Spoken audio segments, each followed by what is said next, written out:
What is up, everybody? I've got with me Kyle, K. Wiley Coyote. What else? The Body. The Unit. The Bulldog. The Bulldog. How many other nicknames? The It Factor. The It Factor. K. Wiley Coyote. I think you said that one. What? Let's move on. Okay. All right, guys. This is our first live class, so hopefully you have brought friends with you. You've brought a partner, someone that you can train with to your home. Remember, no more than 10. No more than 10, Kyle. So that you can train safely. Whoa, Kendall's kicking the stand. And, today we're going to be going over the half guard, and I'm also going to do my best to show you how these movements can also be done in a way that if you don't have a partner, you can kind of, for lack of a better way of saying it, kata the movements, right? Kendall, I'm going to ask you that when we start moving around, just yell at us if we're off screen or whatever. Gotcha. So we're also going to record this. It's going to be on the YouTube channel as well. The YouTube channel is, you know it? Professor Bill Jones? Top Level Jiu-Jitsu. Real tough. Professor Bill Jones. It is not that. I clearly am not subscribed. Guys, if you're on there, is there anybody live now, Kendall? Oh, yeah, there's a bunch of people. Everybody, do me a favor. Again, we always want to cheat the Facebook algorithm. We want to trick it to let the most people see this as possible. Do me a favor. If you're watching, say hello or hi or type an F in the comment for my fails. Right? Yep. All right. Okay, Kyle. So we're going to be in half guard today. Now remember, it's important to understand how we got to half guard matters. We're going to scoot that way just a smidge. And I'm going to go to full guard first. There's a huge difference about if he puts me in half guard, do a pass, end up in half guard here, boom, and he's here, and he's tight to me, maybe he gets head control and all that kind of stuff, come tight, boom. Like this is not a good half guard for me, ideally, okay? A good half guard for me means I've put myself there. I've chosen to be there. And when I choose to be there, for people who aren't shopping at Baby Gap, you grab their sleeves, okay? This is not different. What would make you think this is going to be different than normal class, brother? We're going to grab the sleeves, go a 4-finger grip. I like to press my hips down, or my hips up, using my legs on his hips to make it a little more challenging for him to move. I then rotate, and I've come into almost like I'm getting ready for a scissor sweep situation. And now, this leg here, I want to get it between his legs. So what I do is I shrimp my hips out, extend myself, lift him with my leg, and then I just place my foot over. A nice shallow hook. And when I say shallow, what I mean is my knee is not inside of here. So I don't want to be way deep like this, like I'm trying to triangle his leg. In fact, that would not be good. A triangled half guard is not a good half guard. It's a very incomplete guard. And you want a guard that is complete, meaning that it has both push and pull. We've talked about this in the classes prior. So we ended up here. Now, if we go back to the classes we've been doing on the overhook and on the Kimura, we've been talking about the tree of half guard. And on that tree, we have half guard, and there's different branches. One of them is the far arm, and for that, we've got a lot of Kimura opportunities. One of them is the near arm, with overhook opportunities. And then we also talked about lifting and coming in for the underhook. Okay? The branch we're going to work on today is going to be the head. We're going to attack the neck specifically. So when we see the ability, and give me that back please, since you have those Baby Gap sleeves. Look at these sleeves. Guys, if you think those sleeves are ridiculous, type ridiculous in the comments. I heard Tony's voice when he said, "Look at these sleeves." Guys, Kendall's doing the filming, so that's awesome. Thanks, Kendall. If you have complaints, sorry. So anyway, we're here. I want to get up and get ready for my overhook situation. And when I do that, boom, I recognize that maybe his posture is a little bit bad. It's a little bit off, okay? So when I notice that, I can almost kind of dribble it like that. See, I can push his head down and it starts to come back up. That's what I want. And when I feel that situation happening, that's when I'm going to attack his neck. So I'm going to drop the head and then immediately come over, and I'm in an arm and guillotine situation. And because we're already on our side, we are in a great position to just finish it right here. Now look, my free leg comes over and bites to make it harder for him to roll. I'm now going to go under. It's like I'm trying to put his nose to his own belly button and touch my elbow to my knee. So it's just a little bit of a crunch as I pull in, and he tapped. So the action there, can I do it without you, using my gift of mind? I will sit up, boom.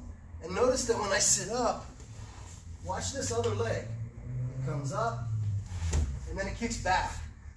So this foot is covering up over top of his leg. This one's back to make it hard for him to grab it and force me back to my back. My other hand is flat on the ground. I see the opportunity. I come in. I grab my wrist bone right here. Okay? And the reason I grab that is because if I grab my hand, this is all very mobile. I want to just grab the wrist bone right here, 2 fingers on it. Boom. Lay back. Let's turn back this way so you guys can see. And then I'm going to hook over his back. The finish is kind of a side crunch action. I'm going to be pulling my wrist up here as I crunch underneath. And that's what's going to finish it. Guys, this was an amazing thing that I learned from Henner Gracie at the Guillotine Mastery Seminar. It's a phenomenal seminar. I highly recommend if you get the chance, you go watch it. All right, so let's look at this one more time. Let's go 180 degrees so they can see the back side of this. Or maybe not quite 180, right about here. Because I want you guys to see this leg as I do it. So, from here, I'm controlling. Look at this back leg. It's not just hanging out here where he's going to just drop back on leg locks. I like to keep it on him so that I can move him with that, right? When I see the opportunity, I kick, come up. See how my leg cocked back? That's important. Dribble ahead and attack. Reach in, grab my own wrist, come back, block his ability to roll, and do my crunch. And get my submission. Hey, Bill. Yes. Doc Biotz is asking, no warm-up tonight? It's not exactly what he was saying, but what would you recommend you do to kind of like get warmed up and ready to do this? Great questions. Great questions. So I'll get to that in just a second. Cool. So anyway, that's the move. That's for the guillotine. Now, getting back to Doc Biotz's question, let's break this down and look at the different movements that are involved in the technique.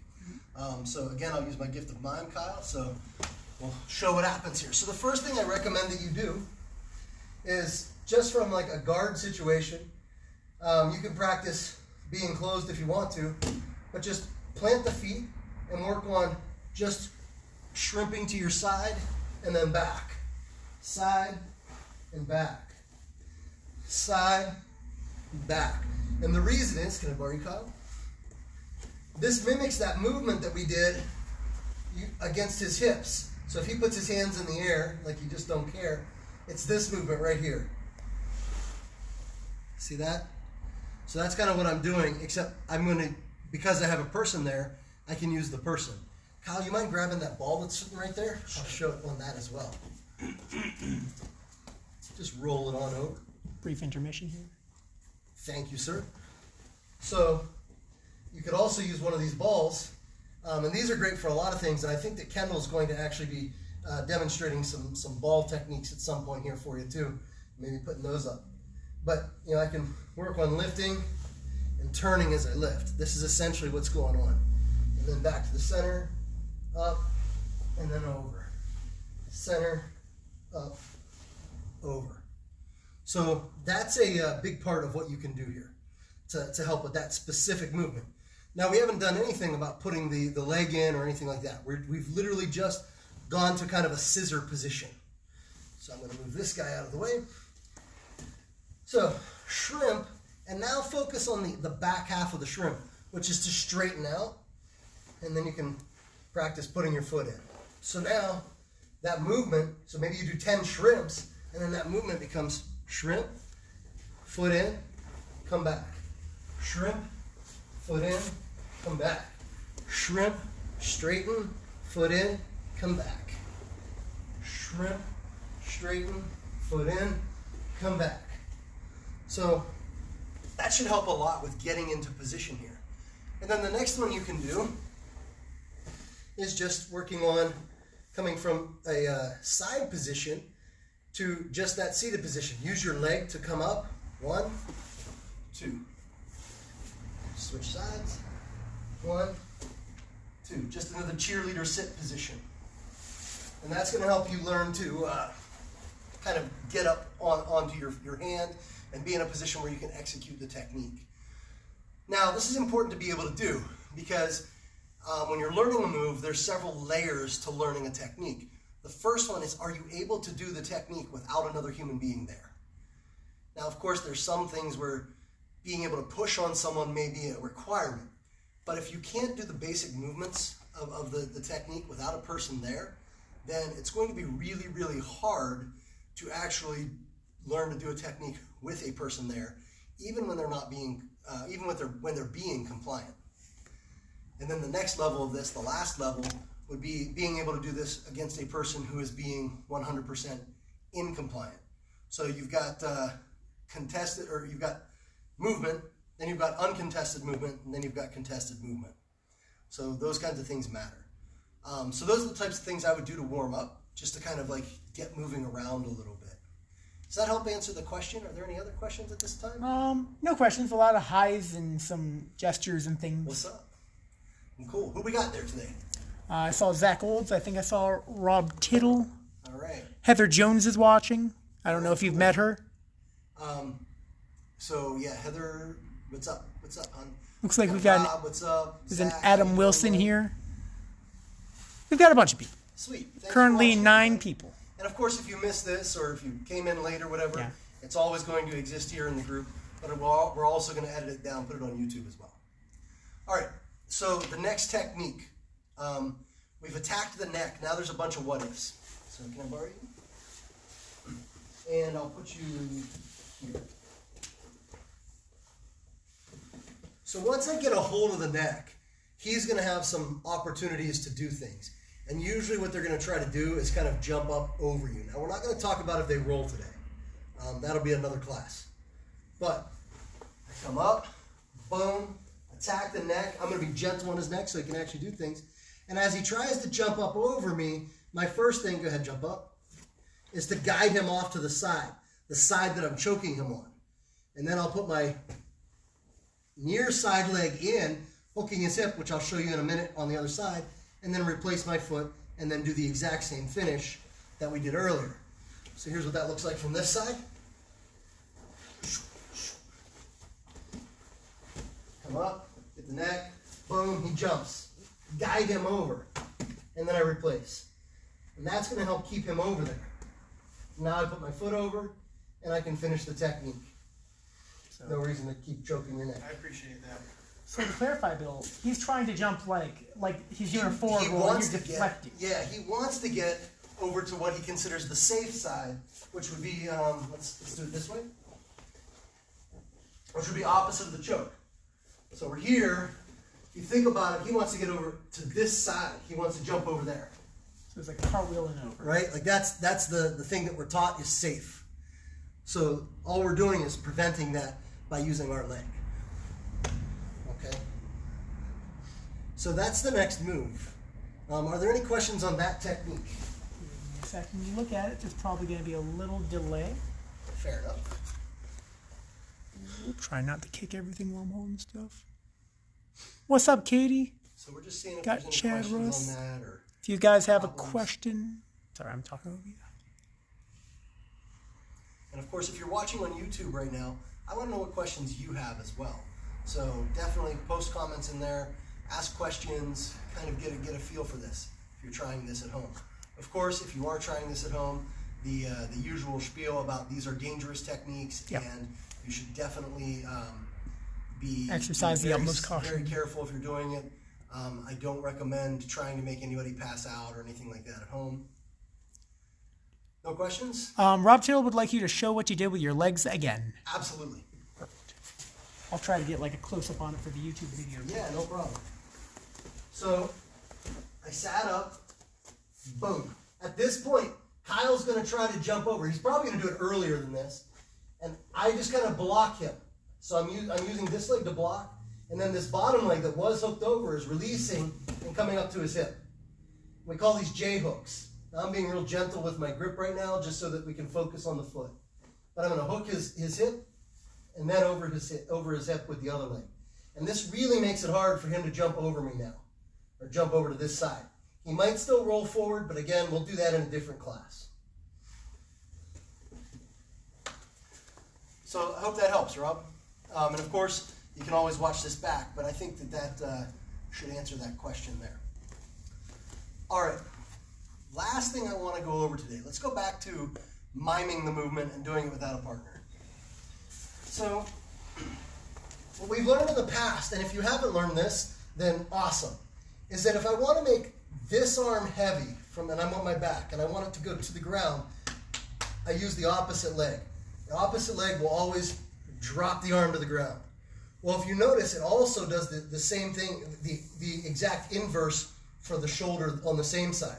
So as I use this leg to drop this arm low, I'm pressing with this leg to make that happen, it moves this arm high. And that's important, because if we're holding a head and he starts to come around this way, I'm going to step out, engage, and shrimp a little bit. Rob Tittle seems like he lost sound for a second there. Okay. So, is it back now? When it's back, you could go ahead and let us know what part you missed at. Is anybody else missing sound would be another good question. Yeah, I mean, sound is not a whole lot I can do about that one. Yep. We are working with the internet after all. Is it working good? Sound is good now. All right. Okay, cool. So, as I was saying, I use this foot to drop this arm, but it's also going to help me rotate my top arm. So I'm going to drive, and what I want to get is I want to get my elbow here and my shoulder in front of the bottom shoulder. So I'm going to try to do this from an angle that you guys can see if we use this line as a point of reference. So right now my shoulder is essentially on that line. And as they come around, I want to step out, move my hips off center, and kind of get my shoulders out of alignment. So the top one is in front of the bottom one. Now I can thread the needle. I'll do it this way so you guys can see. Boom, I'm here. This foot comes under. See how it comes through? This is why it's called threading the needle. Because if you think of this hole as the head of a needle, we're going to come right through and rotate to our belly. This is going to be a critical movement, so practice this on your own before you try to do it with a person. You're going to just practice, pretend you're holding someone, you're going to step out, shrimp, pull your shoulder under, thread the needle, and go to your belly. And I recommend doing this 10, 15, 20 times to make sure you've got the motion. And the thing that I think most people are going to mess up on is that you're just going to rotate. You're just going to do this. Okay, from this perspective, see this line that I'm laying on? I'm still on it. I'm just rotating. I want you to rotate and then pull this shoulder back off of the line. So hopefully that makes sense. Work on it at home a little bit. But then we're going to thread the needle and come to our belly. From there, we're basically just going to do a rear naked choke grip. And then I'm going to look right at the top hand and roll over. And then make a little circle. All right, so the whole movement, I'm going to plant, shoulder back, thread the needle, rear naked choke, look at the top hand, roll over, come in. So this is the movement that we're going to do. Now let's look at it on the person and see how it's going to affect Kyle as I do it to him. Let's go to this side, Kyle. I love the sound of that. Thanks, man. It's going to affect Kyle. So we're here. I mess up and Kyle goes over to the correct side. As he does, if I wait until he gets to here and he's crushing down on me, this is going to be hard to do. So go back, please. As he moves, I move with him. I'm going to do everything we just talked about. I'm going to drive with the leg, thread the needle, end up on my belly. Go ahead. Boom. Don't fall. Then we're here. This is what I want. I want to be right here on my belly. So I moved with him. That's important. A big mistake people make when they do this is that they're just squeezing. You've got to be ready to move with your opponent. So let's do it one more time.